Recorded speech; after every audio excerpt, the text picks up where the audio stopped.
So it's wonderful to have everyone here with us this afternoon. We are thrilled to welcome Sabrina Baêta. She's a consultant with PEN America and specifically with the Freedom to Read at PEN America. She engages in research and awareness building around censorship attacks on public K-12 education, especially as it relates to literature accessible in libraries and classrooms. Sabrina graduated from the University of Florida with a Bachelor of Arts in English and a Bachelor of Music and Voice, and then from the University of Central Florida with a Master of Nonprofit Management. She is a poet, essayist, and writer, and prior to PEN America, worked in educational publishing and in a variety of performing arts and educational nonprofits. We are thrilled to welcome Sabrina from Widener and to educate us all on this most important and pressing issue. Yeah, thank you so much for having me. I think that's the most official intro I've had this banned book week. So I'm feeling so excited and jived now to start this presentation. And happy banned book week to everyone. I always feel weird saying that because it feels like maybe not the celebratory occasion, especially nowadays. But I do love getting to celebrate some titles for what they're worth instead of all the reasons they're banned. So welcome. Thanks for joining me this banned book week. As was mentioned, I'm Sabrina Baêta, and I'm with PEN America, which is a literary organization based in New York that does free expression work. And one of the things we've been doing the last two academic years, is tracking the book ban crisis. So just recently, you'll be some of the first to actually get to hear these numbers, which is really, really exciting. PEN America published their 2022-2023 academic year State of Book Bans report, which I'm a co-author on. So those are the numbers that I'll be taking you through today. So we can launch right into it. So I always like to warn people too that we'll start with a lot of data, a lot of numbers. I'm the numbers person at PEN. Stick with me, but then unfortunately, that'll be the kind of not happy, bad part of the presentation of the state of what is happening with book bans, but then we'll get a little more empowered with what we can do about it at the end. Yeah, okay. So a little bit about PEN America, like I teased. We stand at the intersection of literature and human rights, protecting free expression in the United States, but we also do a lot of international work as well. We're 100 years old. We actually just celebrated that anniversary, and we have actually even more members and more staff than we did before. I always do say, though, that with this, that the day I don't have a job anymore is going to be a wonderful time because I do the book ban work, and the day that PEN America, even as an organization, doesn't have to do as much of this free expression work is going to be a really wonderful day that we can move on to some other issues instead, just because this is not the crisis, especially in educational censorship, that we want to be dealing with right now. But I feel lucky that I get to do this work and have a way of fighting back against it. But that's just a little intro on PEN America. We can keep moving forward from there. So just some different people to know, since I know this is recorded too. These are some of the people on the Freedom to Read team. You can see my contact information there. And feel free to contact us with any questions, concerns, if you're witnessing book bans happening in your own community and you don't know what the first steps are. I'm going to give some advice on what those are. But here's some contact information on that for you.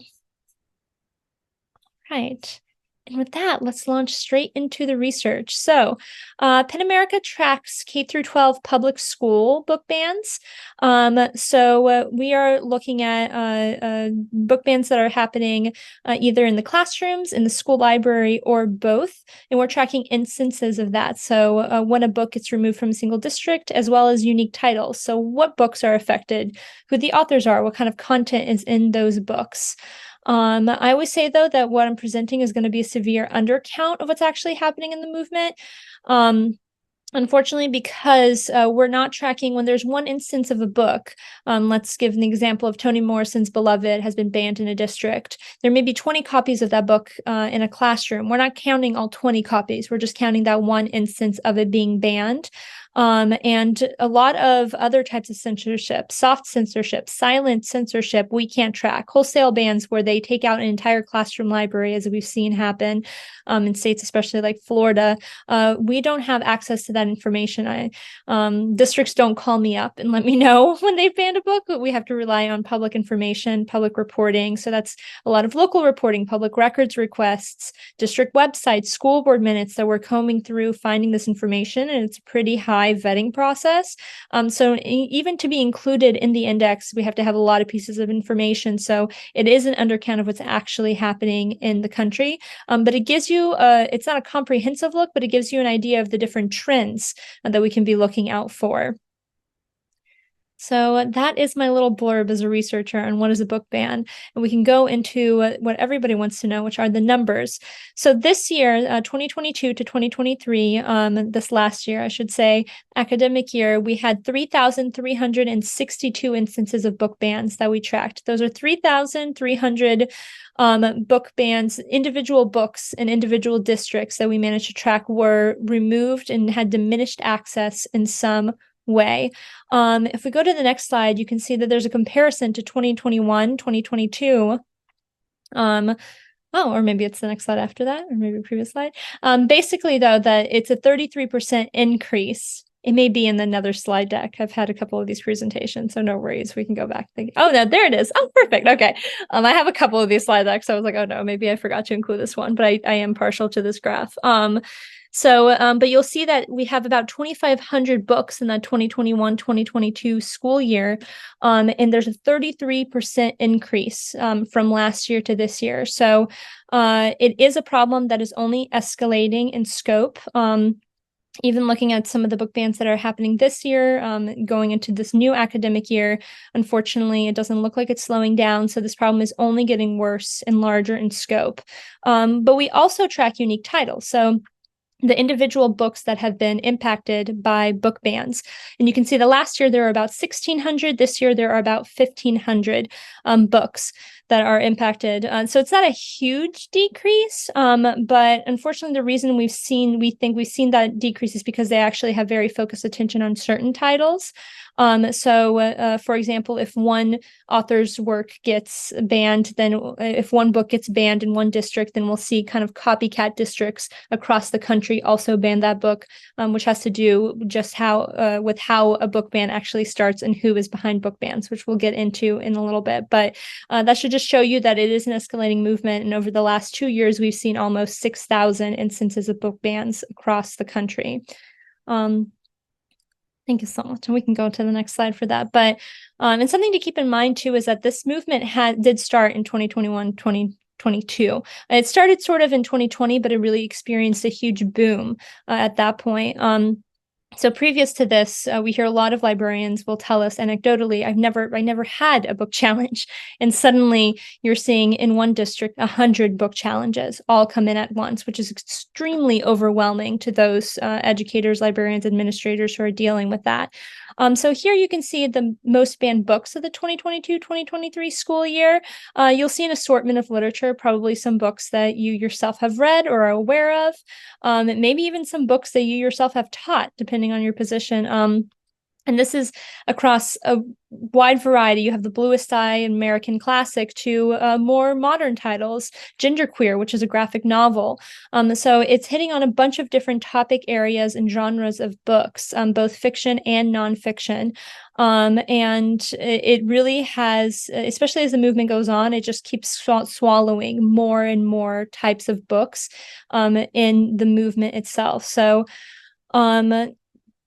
I would encourage you to go read these books. That's what we always say, is go read the books if you're interested. But I would also just like to show that I think there's an idea of what kind of content gets banned, but it really is, all content ends up getting swept into this, which I'll talk about actually in the content of the topic of the books that are in the books. We can go one more from here, but so let's look at the subject matter of the banned content. So you'll see that 48% of the titles had themes or instances of violence and physical abuse. That includes sexual assault, 42% topics on health and well-being for students. That includes sexual health, 33% sexual experiences between characters, I'm going to skip the next two categories just because I want to lump in themes of grief and death at 29% at the end there together.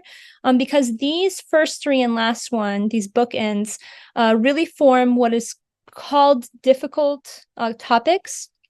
Not by us so much as by the book banners, that these are uncomfortable conversations. And they want, largely, they're looking for this to get banned because they think that students aren't prepared for this content. There's a lot of arguments to be made about that. But one of the things I'd like to highlight, just because a lot of the tactics include taking out of context passages from books and reading them out loud in school board meetings or putting them on poster boards. And it can be very startling. But school libraries have always been cultivated collections. That is the job of a school librarian. That is why they go to school. That is why they are experts in what they do, is because they are cultivating that content based on what their students need and what their population needs.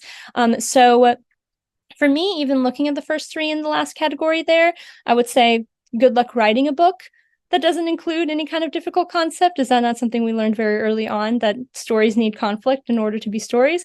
But that is the justification that is being used to remove them, which, thinking of public education as the grounds for developing critical frameworks and for allowing students to be able to think for themselves and giving them the tools to be able to do that.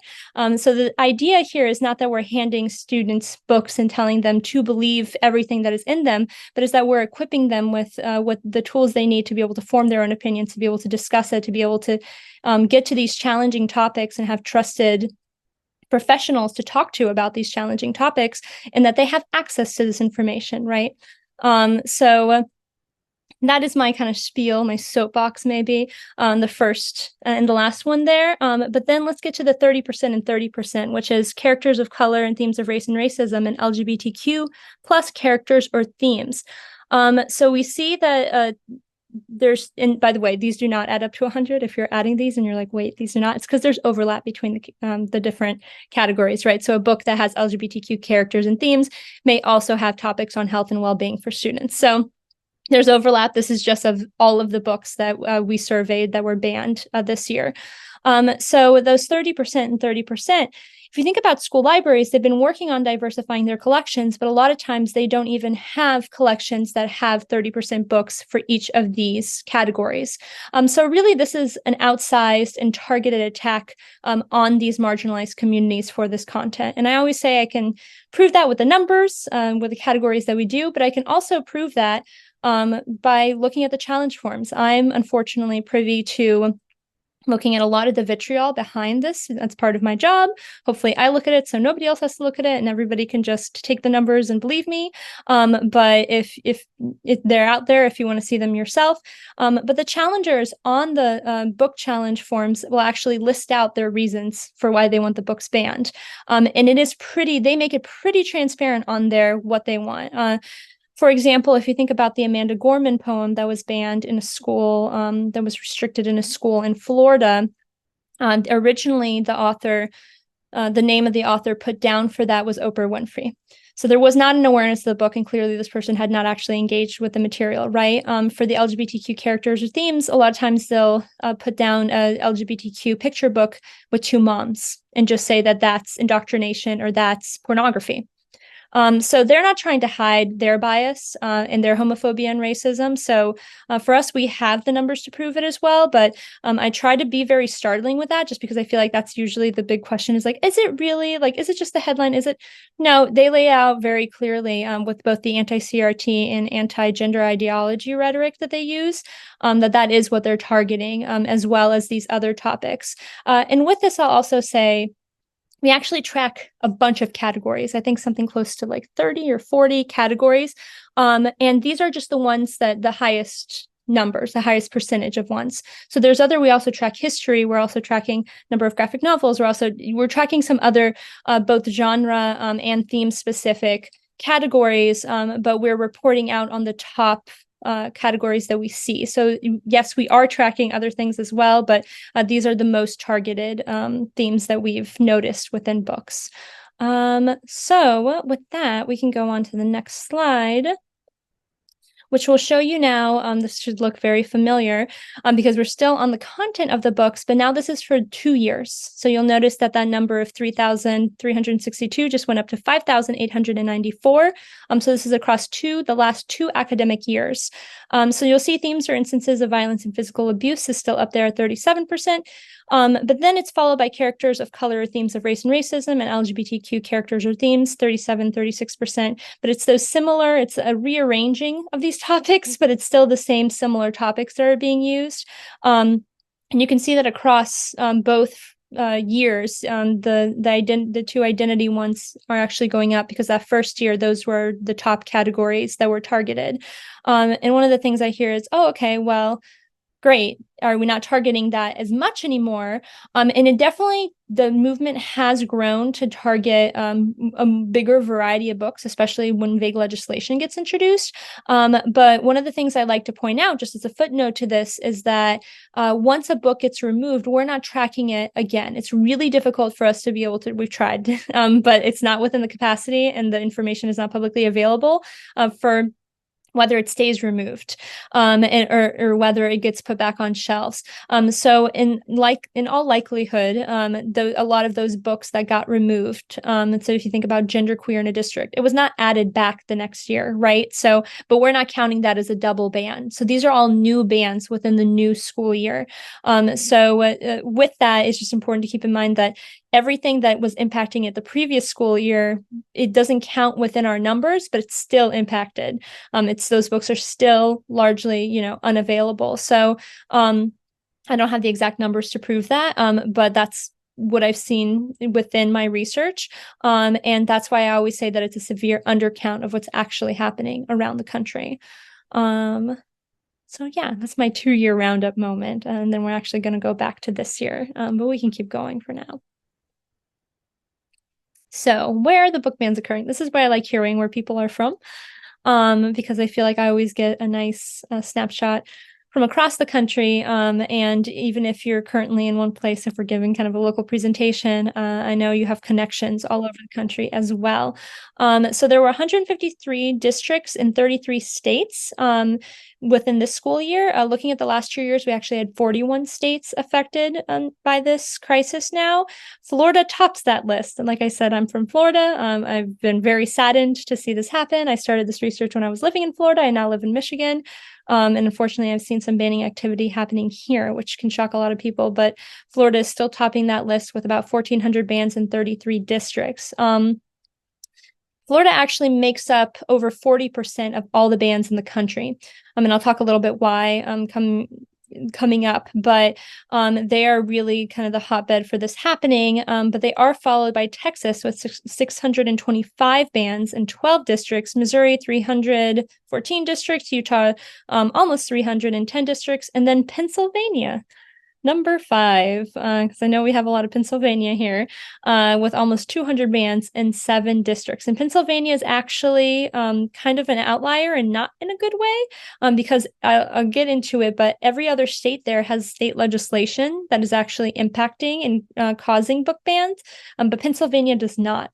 They have a lot of group activity, and I'll talk a little bit about what that means, but unfortunately, Pennsylvania is a state that we look at closely because we see the impact that can be made even when there isn't state legislation that is causing book bans or educational censorship.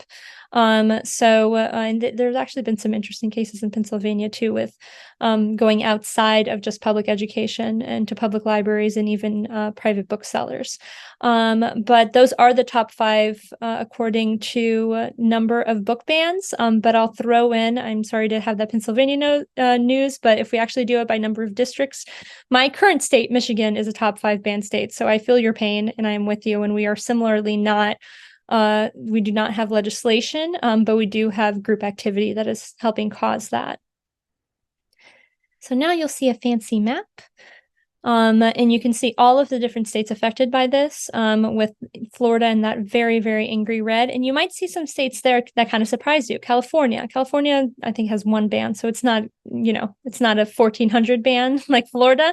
But we have seen activity happening there. You can see some northern states. Pennsylvania and Michigan are always the ones that seem to surprise people because they seem to think that this is a southern problem. That's been one of the things that I've been told. Oh, okay, this is, there's always the joke of like cutting off Florida from the rest of the country, which I always laugh just a little bit about. But that's not really what's happening. And Florida is really just a cautionary tale for what can happen anywhere across this country. So is Texas, and especially when state legislation gets involved. So anytime there are book bans, there are people fighting book bans. And in Florida, in Texas, in Missouri, there's a ton of people who are fighting these book bans and working really hard.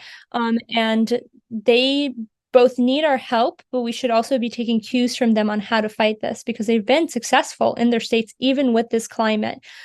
So we could be learning from them instead of just kind of blindly assuming that maybe the problem doesn't apply to us, as some people naturally, with everything going on in the world and everything to be worried about, maybe thinking. But unfortunately, this is something that's really happening in everyone's backyards, whether you know it or not. So we can keep going from there. I know, scary stuff. I promise I have more empowering stuff at the end of this presentation. But okay, so why is this happening?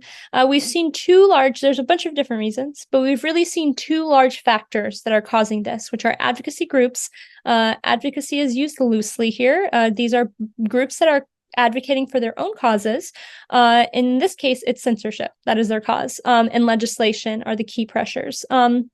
So of the 33 states with book banning activity, 13 had relevant legislation. So they had some legislation that was causing book bans, and 33, all of them, have advocacy groups present. So they had the presence of some group, either on the ground or a branch of a national group that was calling for book bans. Of some sort. 87% of all the school book bans occurred in districts with groups nearby. So either the group was in the district or the neighboring district. We were able to prove that in our last report. 63% of all book bans occurred in states with laws likely to influence book bans. So what does that mean? Only 13 states out of the 33 had relevant legislation, but in those 13 states, there were 63% of the book bans. So when state legislation is introduced, in addition to that group activity, which is always present, it seems to be so far, always present beforehand, that creates more book bans. That fosters an environment for book banning. So you can see how when combined, these become dangerous, and it only supercharges the movement to get worse and worse, and why a place like Florida can suddenly have 40% of all of the bans.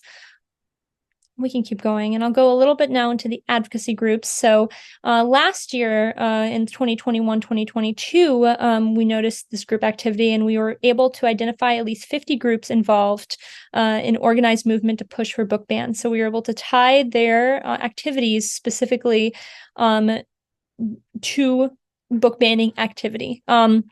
The tactics, you've probably seen this go viral on the news.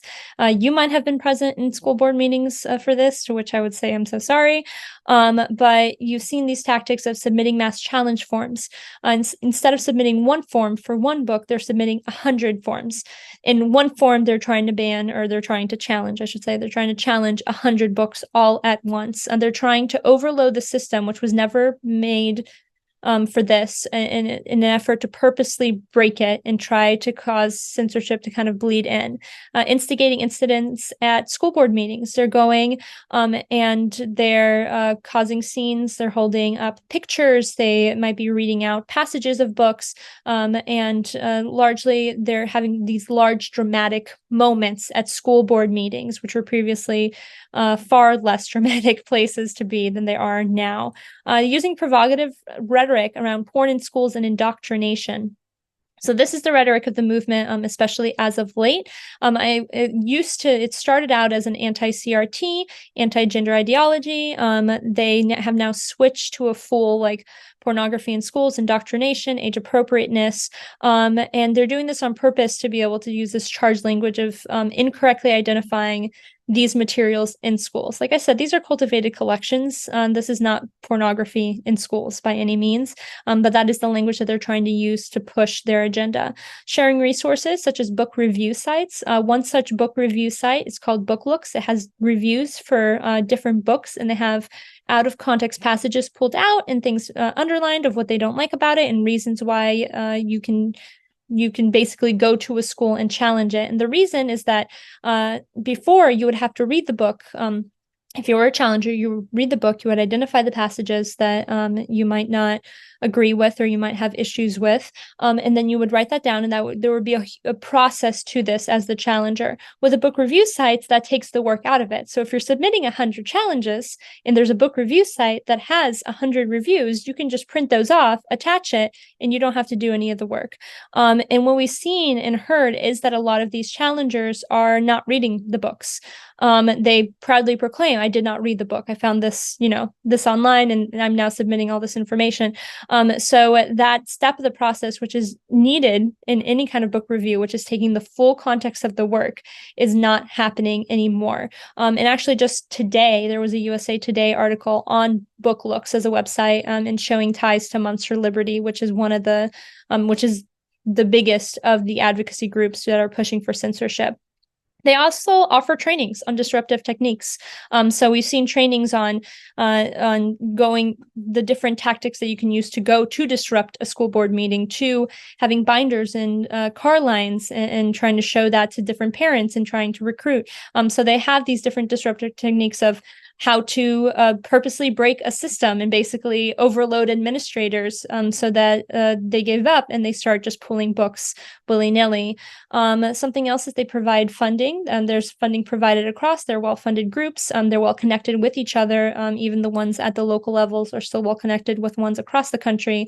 And they're influencing relevant legislation. Florida is really one huge example of Moms for Liberty having a huge impact on the legislation there, and having very clear connections with the state government there. So I include these tactics so that you can be aware. One, you've probably heard of them. You might just need help connecting the dots to the group activity.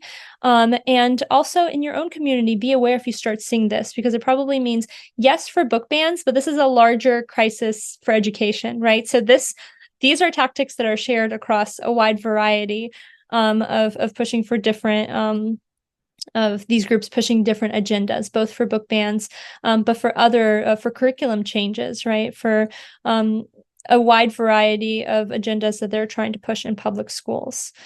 So yeah, we can keep going. So the advocacy group coordination. So we found that 32 out of the 33 states and 81% of the districts with bans had a nearby chapter affiliate of these groups.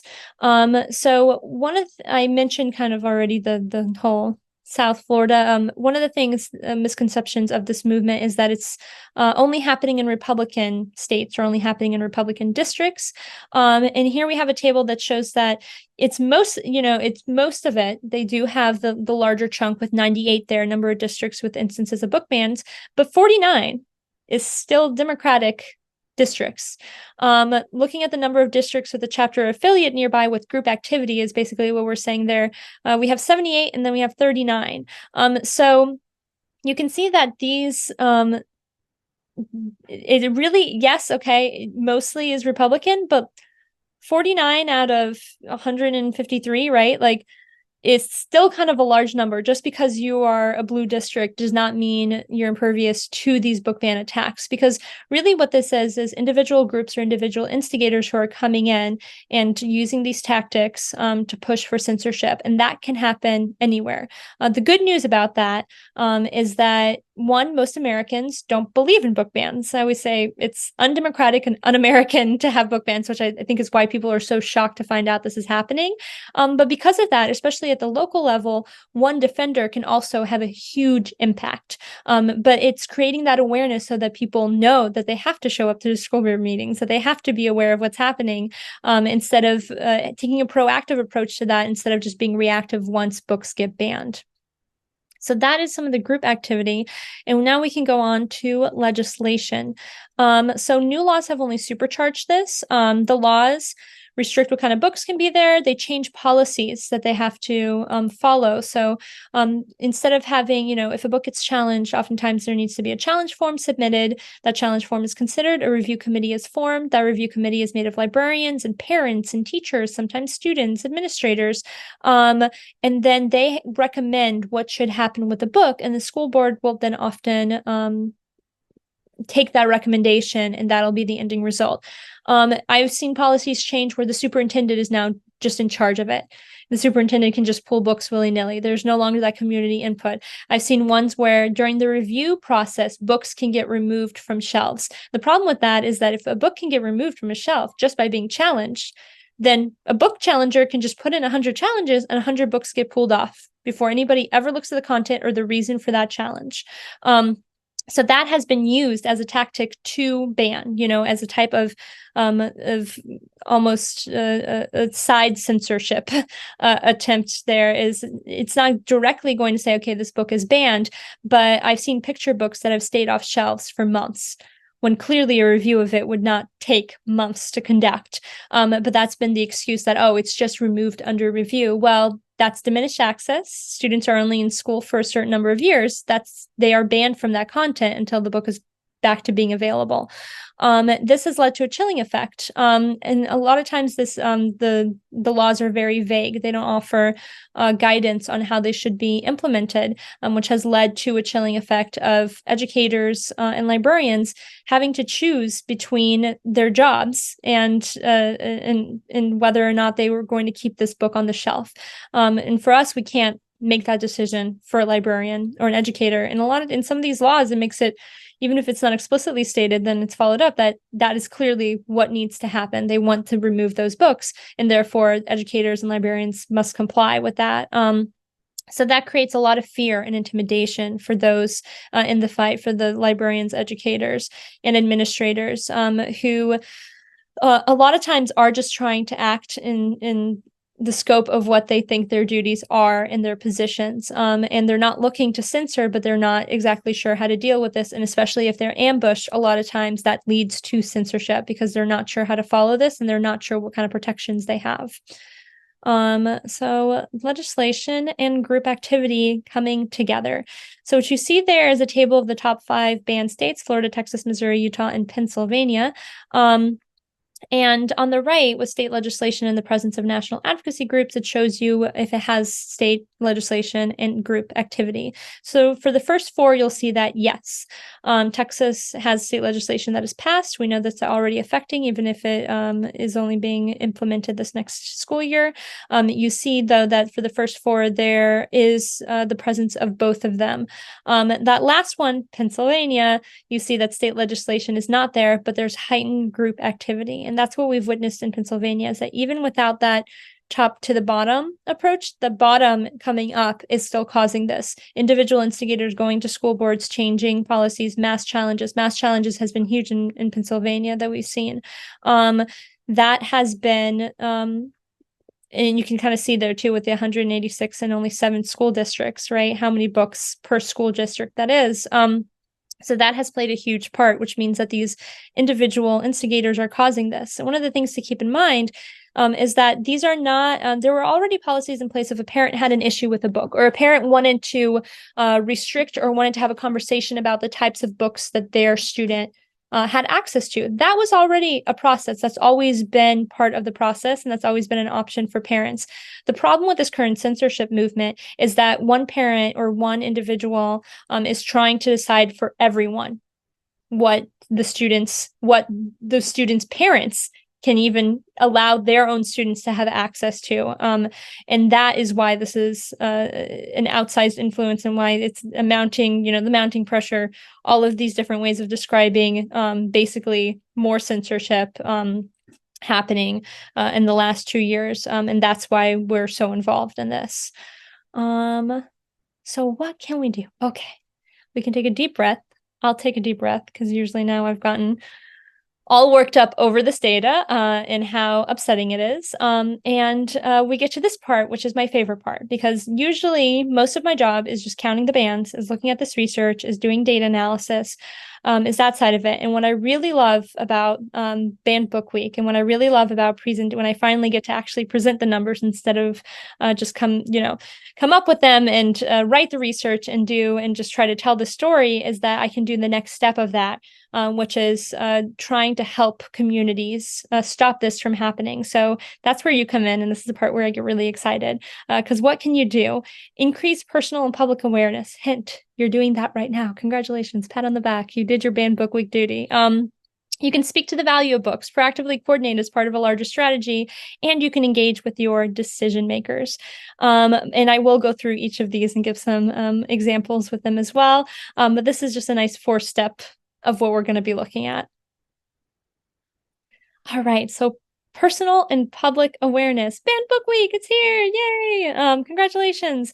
And one of the things is, I think everybody has a knee-jerk reaction to banned books. Everybody has their own relationship, even with the word banned book and what that means and the images that draws up for you.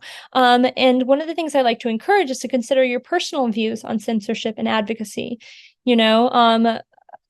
Is any kind of, how do you feel about this issue of what should be allowed? Should it be everything? Should it be some things? But I think we hear a lot of rhetoric one way and the other. We see a lot of media covering this. And I like to encourage people that the entire point of free expression, right, is to be able to have free thought as well with it. So I encourage you to also exercise your own free thought and think about how you feel about it. Think about how you feel about certain materials, and what censorship you may have faced in your life and how that made you feel.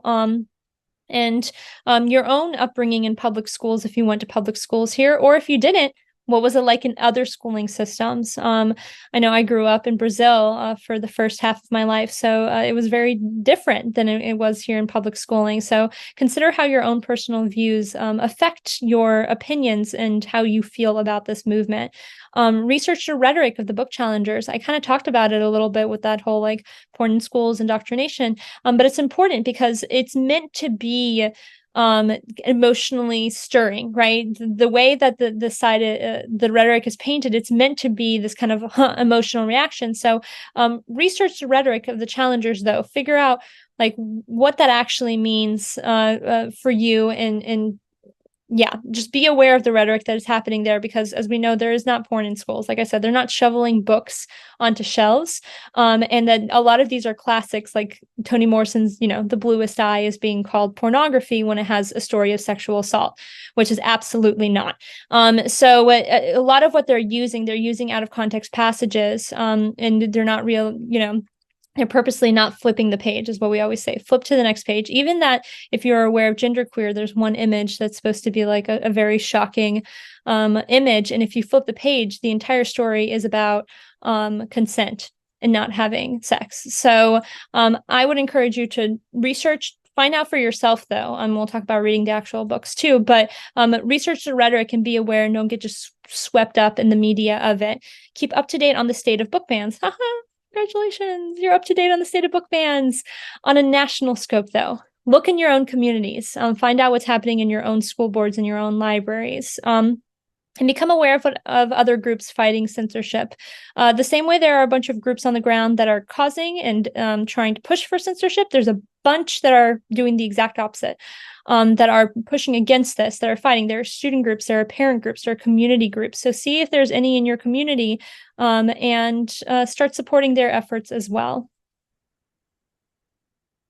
We'll go into a little bit of that as well. But the value of books, yay! I always say it's not an unpopular opinion to love books. Everybody has that book that they love. Everybody is, and a lot of people probably who had access to open shelves are really grateful to having had that access. So draw from personal experience, especially if you read one of the banned books and you may be sitting here thinking to yourself, why was that book banned?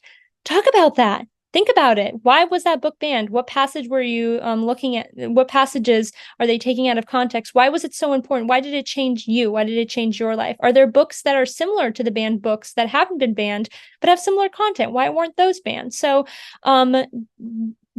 challenge yourself into some critical thinking and challenge others into it as well, because everybody has that book that really changed their life. Don't let one book become many. One of the things I hear sometimes is, okay, well, they can take this book, just not this book. From what I've seen, once we've kind of gone down that slope of taking out one book, especially in a school library, again, cultivated collections, where this is a place of open inquiry for a student to go and pick out a book. Largely, we're not seeing that many curriculum challenges.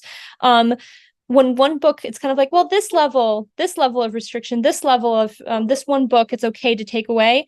Then they follow up with 20 more challenges. Then it's justification. Well, this book sort of had this content, and this other book also has this content. Then why isn't this book banned? So I would encourage you to not kind of put soft boundaries around this, which is why I always tell people to really think for themselves where their own boundaries are, because one book can then become many books that are banned.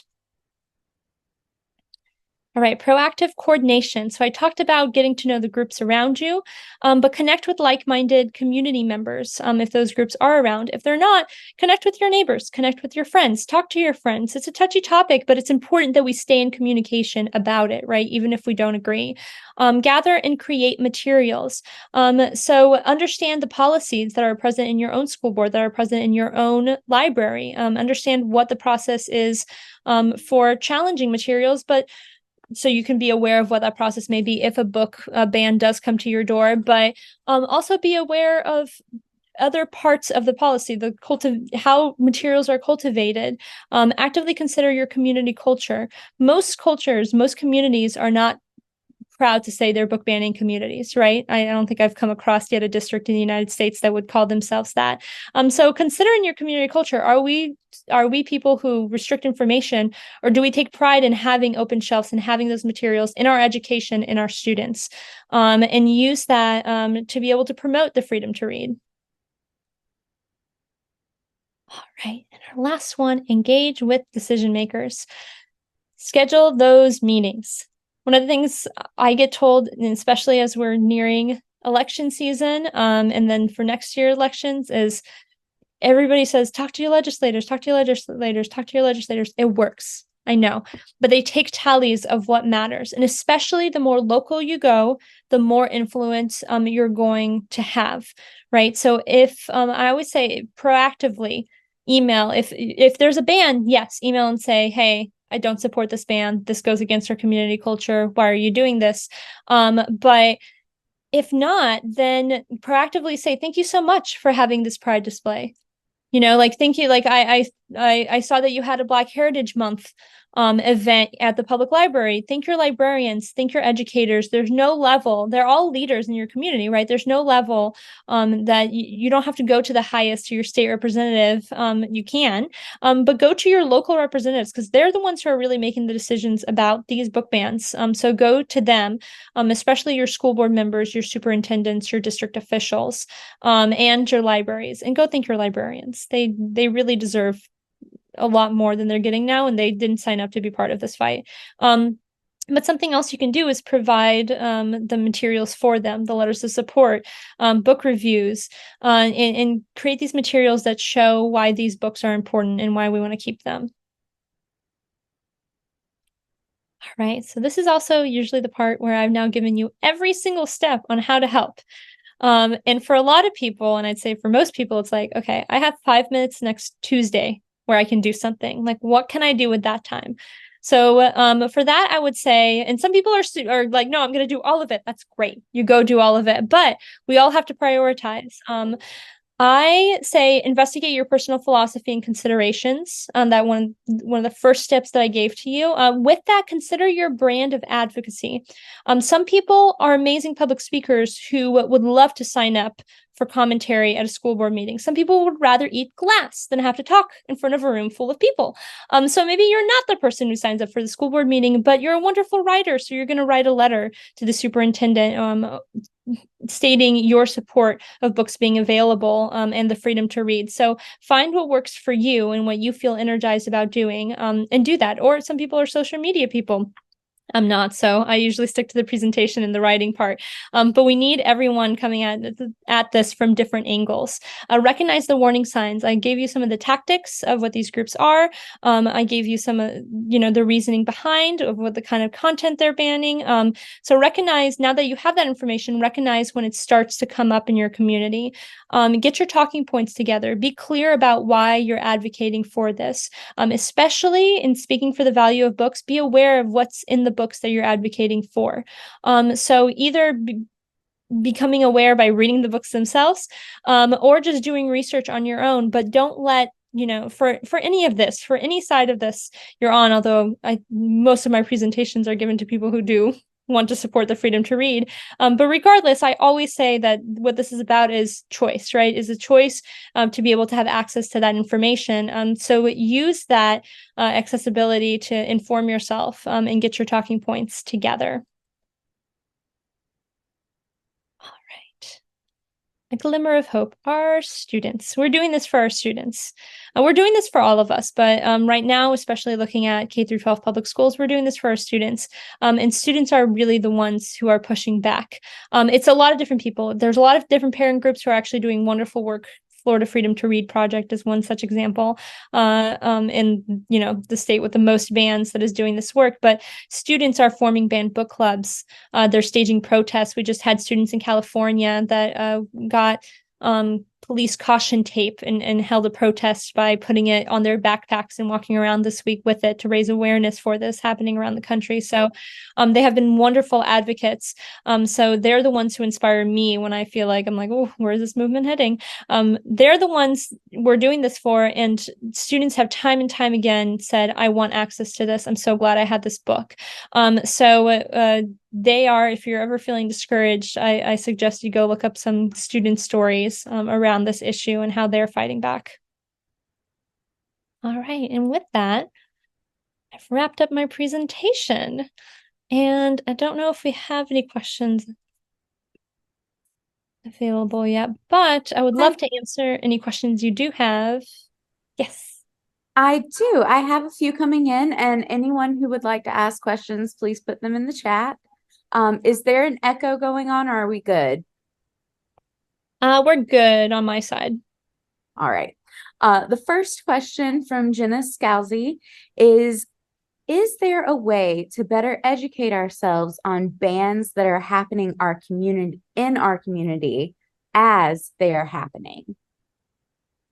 As they're happening, local reporting and school board minutes, because PEN America puts out a report, and in that report we actually have an index of book bans that lists it out by district. So you'd be able to look within that index in your district which books have been banned and see information about them. But we put that report out for every 6-month period. So if you're trying to fight it right now as it's happening, I would say your local reporters are the number one place, especially your education reporter, if you have one. Go look up and see if they're reporting on it. If they're not and you're still worried about book bans, I would go to school board minutes or district websites. Sometimes districts actually have posted the books that they've restricted and removed on their district website. So you can see if that is publicly available. But school board minutes will also outline when this happens, when they have discussion on the removal of materials. But aside from that and being able to do that kind of personal research, also talk to your librarians and talk to your teachers. They're very aware of this happening in their districts and happening to them. So talk to them and find out if they need some extra support, because it may be in this, but it may be in other sides of educational censorship as well. But yeah, that would be my short answer to that. Thank you. The next question is from Allie, and they ask, are there any banned books that are outside of novels, like educational tools, for example, things like textbooks? Yes, not a ton, but I'll see, especially some early reader books. So they still kind of have like little fiction stories. There's actually an early reader book that had like a Thor story. I could not figure out why it was banned. If I'm being honest, I think Thor at one point wears a dress to try to confuse, but I'm like, it was still so out of pocket that I was like, I really can't figure out why this book is banned. So Yes, there are some different texts. Usually, if they're going to do a textbook, though, it's more of a curriculum challenge. And it's adopting texts is where we've seen a lot of pushback of adopting new textbooks. So usually, if there's some kind of ban, it's happening there, or it's happening in anthologies for English classrooms. So we've seen a couple of anthologies of different essays and short stories that have been banned as well. But primarily, it's fiction books and then some nonfiction books and a very small sliver of poetry. The next question is from Dana. What can we do to protect teachers who are caught in the crossfire?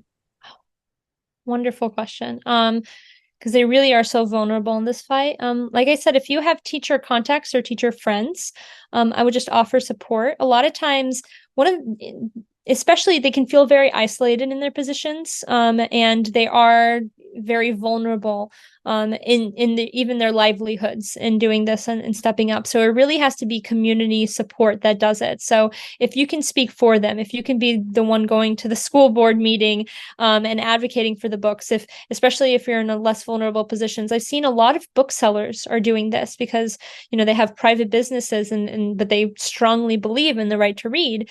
So they're the ones who are going in and either speaking at school board members, or they're holding banned book events, or they're just cultivating this community environment that makes it clear that censorship and book banning is not going to happen there.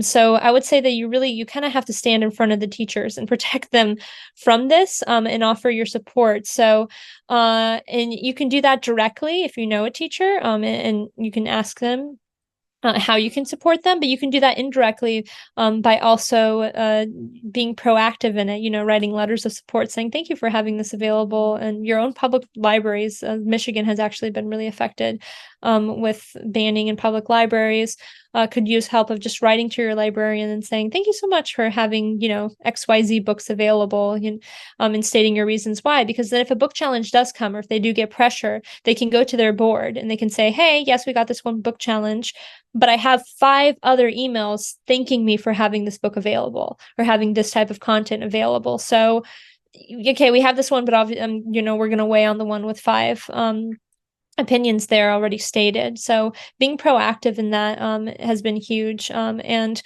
I would say too, as teachers, there's a lot, if you yourself are a teacher and you're kind of like, okay, but what can I do? There's a lot of resources out there, especially there's a group called Everyday Advocacy that specifically does empowerment and activism training for teachers. So I would look those up. And that comes largely though with that community support is one of the steps as well. Our next question is from Katie, and they ask, has research ever been done around the demographics of the districts where the bans are occurring and the corresponding discipline data? Yes, it's ongoing. It's ongoing. So we've been talking about this a lot. We don't have the capacity to do it, though we've considered it largely, and we started to go towards it. You saw in the looking at the political leanings of the districts. But I can't give anything concrete that's been out there. But I know of a lot of student researchers actually who are doing research around this, but I don't think anything's been published yet. But it is. So I guess I'm saying it's happening. I'm very, very curious to see, because I also think there's going to be some connections there that we both expect and don't expect. So you might be saying, Katie, that might be a good dissertation topic. I might be saying that. In PEN America, we work with a lot of student researchers, and we try to support them as much as we can with our research as well. So if you're a student researcher interested in this, you should definitely get my contact and contact me, because we should talk.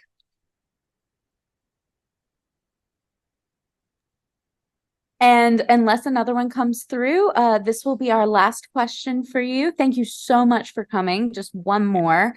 This one's actually for me. Do you know roughly about how many individuals, are responsible for the majority of book challenges? Did you see the Washington Post article? Is this why you're asking? There was actually a Washington Post article that my research partner helped with, that was talking about this. I can't give you an exact number, Roughly, mostly because I'm a data person, so I usually try to only give exact numbers. But yeah, it was something like, I wish I could, maybe I can pull it up really quickly while I ramble on. But that it's a very small amount of people who are actually causing the book bans. Oh, I think I found it. Yeah. The number that I've heard in a few places is about 11. Say you've heard that from this Washington Post article. Hopefully this goes to everyone. That is about 11, which is true because it is these individual instigators. Like there's 2 individuals in Florida I can think of who have literally, I think one of the individuals has filed thousands of book bans and hundreds have been accepted at this point. So he's responsible for literally hundreds of book bans in the county. And there's another county in Florida that has a very similar situation. So it is, and this is when I talk about knowing that these are individuals who are creating chaos within their own communities. It's because we can track it. And then there's groups like Moms for Liberty that obviously has a larger membership, and that's being cultivated. But even in Utah Parents United, which was a Utah group that's been responsible for a lot of the book reviews that have been happening as well. There's it is individuals there as well who are causing this, and those sold book reviews are now being used all over the country as justification for censoring books. So when we say this is a vocal minority, it is a vocal minority. Most Americans do not believe in this. It's just that nobody expected a book banning crisis in 2022, 2023. So it's about trying to wake up and trying to do something. And one of the things I've heard is this gonna stop? Is it gonna get eased? And I say it can, but only if we challenge it. If it goes unchecked, it will continue. It will continue to the level that it has so far. And it really is about communities getting clear about what they expect and want from their education systems, and speaking up for those and being very vocal about that. That's the only thing that's going to keep this from continuing. And that's the only thing that's going to stop this very energized but small vocal minority. So not an official answer, but hopefully that gives you a little scope into it. I was setting you up just a little bit. If you ever get a chance to go to a library conference during Banned Books Week, it's a riot. It's a good time. Thank you so much, Sabrina, for coming and for sharing this information. The PEN America data resources are incredible. I can't wait to dig into them. So on behalf of Widener, of Wolfram Memorial Library, and of course the Center for Education, thank you so much. And I'm sure everyone here thanks you as well.